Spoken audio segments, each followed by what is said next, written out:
जब मैंने पहली बार डोपामिन डिटॉक्स बुक को पढ़ने के लिए उठाया था, तो ऑनेस्टली मुझे ऐसा लगा था कि ये भी सिर्फ एक और सेल्फ हेल्प बुक है जो बस मोटिवेशन की बातें करेगी।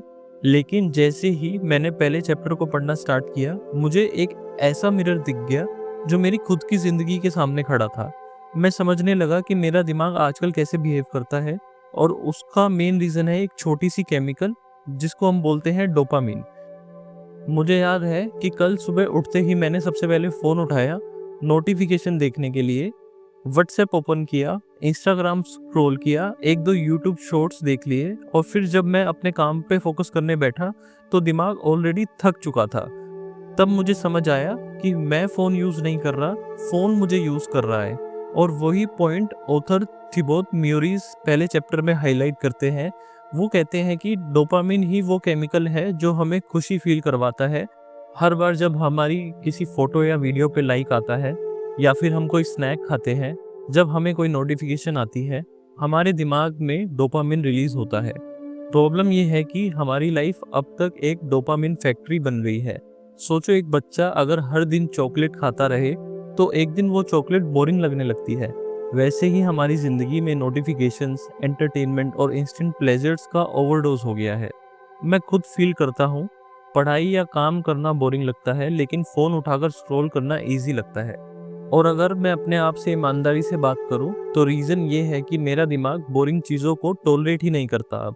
ऑथर कहते हैं कि प्रॉब्लम विल पावर की नहीं है, प्रॉब्लम ब्रेन के ओवर स्टिमुलेटेड होने की है। जैसे एक कंप्यूटर ओवरलोड हो जाता है और रीस्टार्ट करना पड़ता है, वैसे ही दिमाग को भी रीसेट करने की ज़रूरत होती है। इस रीसेट को ही वो कहते हैं डोपामिन डिटॉक्स। चैप्टर 1 का मेन लेसन है अवेयरनेस। अपने डोपामिन ट्रिगर्स को पहचानो।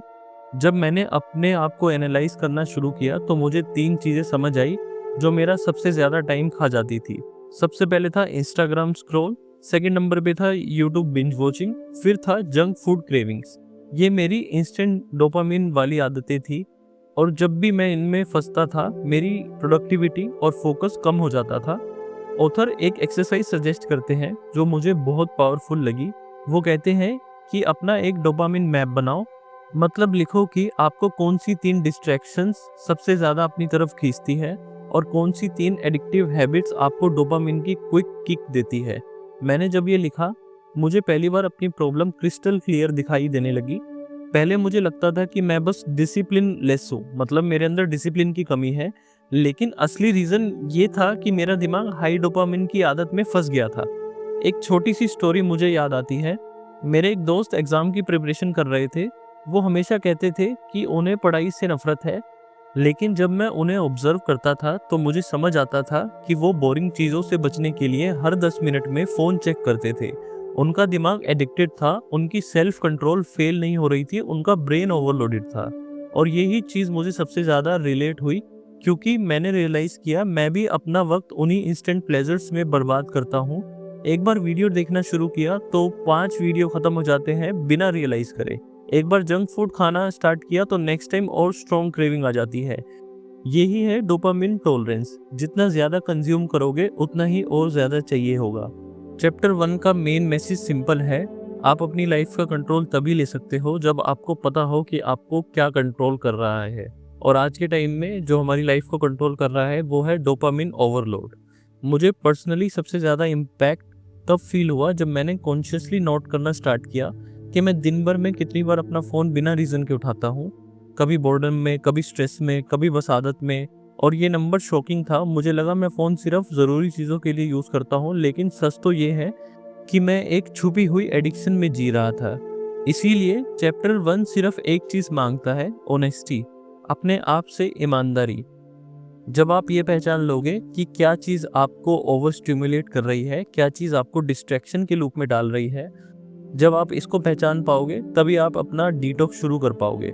तो अगर मैं अपनी बात करूँ तो मेरा टेक अवे चैप्टर 1 से ये है कि डोपामिन खुद बुरी चीज़ नहीं है, यही हमें मोटिवेट करती है। प्रॉब्लम है उसका ओवरडोज। ओवरडोज की वजह से हम बोरिंग लेकिन इम्पोर्टेंट काम नहीं कर पाते। डिटॉक्स का पहला स्टेप है अपने डोपामिन ट्रिगर्स को लिखना। और सबसे बड़ी बात, बिना अवेयरनेस के कोई भी चेंज पॉसिबल नहीं है। मेरे लिए ये चैप्टर एक आई ओपनर था, क्योंकि मैं समझ गया कि प्रॉब्लम मैं नहीं हूँ, प्रॉब्लम मेरी ट्रेनिंग में है। मेरा ब्रेन हाई डोपामिन के मज़े में फंस गया था और मुझे उसे रीसेट करना होगा। इसलिए मैंने अपने लिए एक छोटा सा असाइनमेंट बनाया। मैंने अपना डोपामिन मैप लिखा और मैं आपको भी यही सजेस्ट करूँगा, आप भी लिखो कि कल आपने अपना दिन किस चीज़ में वेस्ट किया, किस चीज़ ने आपका फोकस चुरा लिया और कौन से मोमेंट्स में आपको क्विक डोपामिन की क्रेविंग हुई। जब आप ये लिख लोगे, आपके लिए डिटॉक्स की जर्नी शुरू हो जाएगी। और हाँ, एक और चीज़, चैप्टर 1 के बाद मुझे ये रियलाइज़ हुआ कि मैं अकेला नहीं हूँ। हर कोई इस इंस्टेंट ग्रेटिफिकेशन के ज़माने में फंसा हुआ है, चाहे वो एक स्टूडेंट हो, एक प्रोफेशनल हो या एक क्रिएटर हो। सबको लगता है कि उनके पास डिसिप्लिन नहीं है, लेकिन असल में प्रॉब्लम है डोपामिन का ओवरलोड। और इसीलिए मुझे लगता है कि ये बुक हर किसी को एक बार ज़रूर पढ़नी चाहिए, क्योंकि जब तक आप अपनी एडिक्शन को पहचानोगे नहीं, तब तक आप उससे फ्री नहीं हो पाओगे। तो मेरा पहला लेसन इस चैप्टर से सिंपल है, अपनी एडिक्शन को इग्नोर मत करो, उसे लिखो, उसे समझो। अवेयरनेस ही डिटॉक्स का पहला कदम है। अगले चैप्टर में मैं शेयर करूंगा कि डिटॉक्स का एक्चुअल प्रोसेस क्या है और ब्रेन को कैसे रीसेट किया जा सकता है। अगर आपको वीडियो पसंद आए तो लाइक करें, शेयर करें, कमेंट करें। अभी हमारा छोटा सा नया चैनल है, प्लीज़ हमें सपोर्ट करें ताकि मैं आपके लिए हर हफ्ते ऐसी ही नई वीडियोस लाता रहूं। Thank you.